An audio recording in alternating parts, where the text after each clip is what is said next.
poultry farming, there are various essential practices that a farmer needs to adhere to in order to optimize production and increase profits. These practices cut across the board, whether the chicken is a broiler, layers, broiler, or kienyeji chicken. In Kisumu County, we meet an agripreneur by the name Abisai Nandi. He owns a chicken basket, a one-stop shop where farmers get their chicks, feeds, medication, and extension services under one roof. Nandi started out as a poultry farmer 5 years ago, specializing in hatching and selling day-old chicks. He pumped in 200,000 Kenya shillings from his savings, with the money going to construction of chicken houses, incubator, and feeds, among others. This business did well as the demand for curry kienyeji was high then. Challenges, however, soon set in. At times, he would buy fertilized eggs from farmers, which ended up being of poor quality and increasing the mortality rate. It is from this challenge that he saw an untapped opportunity in the poultry industry. The challenges we had then is the issue of the market where farmers can go and sell the chicken. Information on poultry management and how they can grow their chicken in a healthy way, and more information on how to manage the chicken. The other challenge is government officers that were helping farmers in the compound to vaccinate and treat the birds, I think may have been recalled because they are no longer available. So we realize the other challenge is that farmers are unable to access veterinary services at their own disposal. So we are also addressing that. And then lastly, there's the issue of the quality of inputs. We talk about the quality of inputs from the chicks to the feeds to the medications.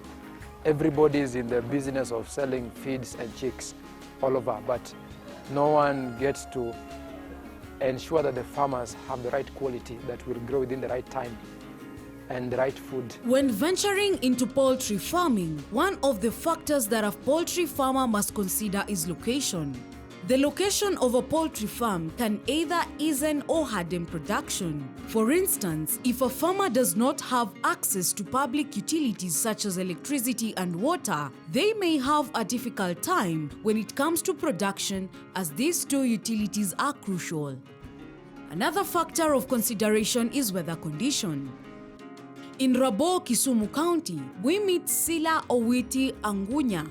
Sila works with Chicken Basket as a farmer.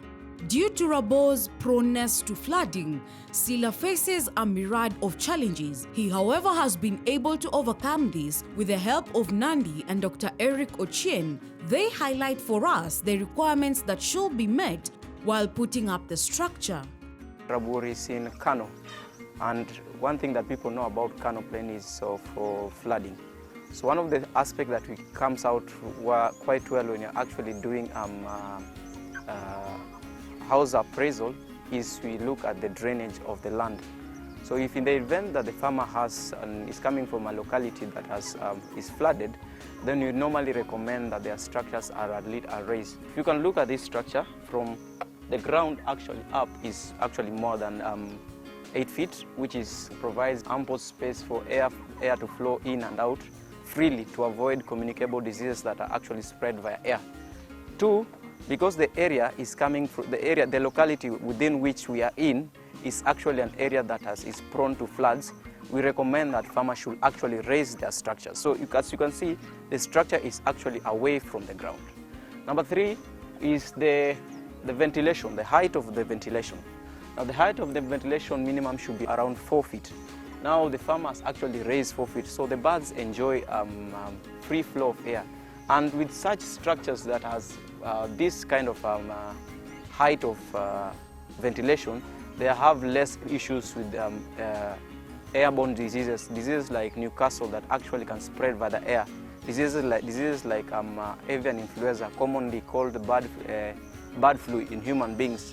They have such less issues. While designing the poultry infrastructure, farmers can use locally available materials and modify them to make feeders, drinkers, and other accessories.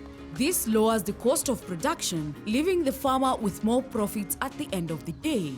What with me here is a locally made drinker. Short. It's just easy. It's made from a 10-liter jerry can. Just cut it at about a feet, and about the birds will actually be able to access the water.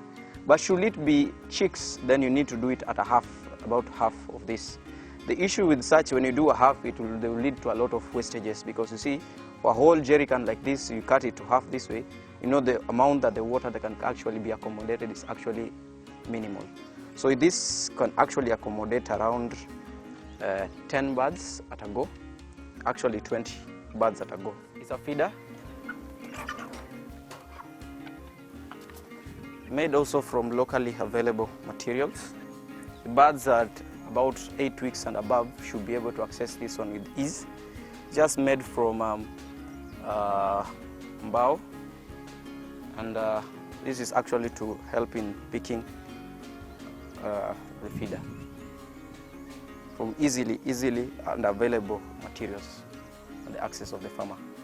To keep the poultry house safe from communicable diseases, there are biosecurity measures that are needed to be observed, such as disinfecting your shoes before walking into a poultry house. We actually construct the footbath. Normally around 2 feet by around 3 feet. Is constructed and cemented and put on the ground. But in the event that the farmer does not have, we can actually use the locally available materials. Like in our case, is used a tractor tire, and this footbath is normally changed after every 4 days, so that at least the birds, no disease is actually introduced to when the farmer enters into the poultry house. So it's very easy how you use it. You just dip. If you have gumboots, you can dip it fully, and then you actually enter into the poultry house. While preparing to acquire a new flock, total fumigation of the poultry house should be carried out to ease the risk of infection with the newly acquired chick, Dr. Eric explains. So the farmer has recently fumigated the house, so I'll come and assess. Yes, the house is clean, well aerated, clean, and also fumigated. I can also see the sprayer pump, of which she actually used to do disinfection for the house. So this house is actually free to allow birds to come in. But because the birds will not be introduced here in the first 3 weeks, the birds will have to be placed in a brooder. So maybe I will take you to where the birds will be received in a brooder, and then they will be transferred here in around 2.5 weeks to around 3 weeks. Chicks are first put in a brooder at their most sensitive stage, as they require close attention. A brooder should be warm enough. Sharp corners should be avoided, as the chick have tendency of flocking in corners, and this may cause mortality rate from stampede, and the floor should be well littered with sawdust for comfort and warmth. In the brooder, I think there are a few things that we look at. Number 1 is hygiene, 2 is source of heat, then the next thing is the source of food, clean, and water. Then the next thing is we look at chick guard, which actually ensures that the birds are not stolen by predators. So with me here, I see what my farmer has actually done is the house he has already fumigated. He has already placed the chick guards, and here he's carved out all the corners inside to ensure that the birds don't crowd in one corner and die as a result of stampede. So if the sawdust is disinfected, then the house is actually clean. The feeders and drinkers are placed in the right number and in the right position with the drinkers, and also a jiko that will be placed there to ensure that the birds actually get sufficient heat. Because the challenge with the birds during the first 1 week is actually the first 3 weeks they don't know how to regulate their temperature.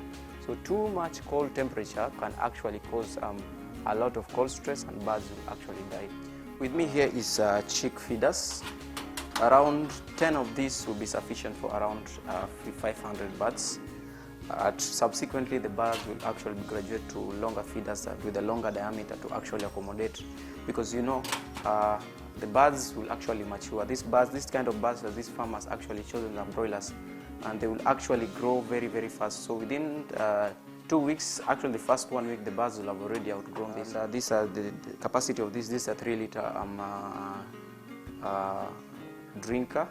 4 of these will actually cover for 100 birds sufficiently within the second to around the fourth week, where they will actually graduate to larger drinkers that are of capacity of around 10 liters and above.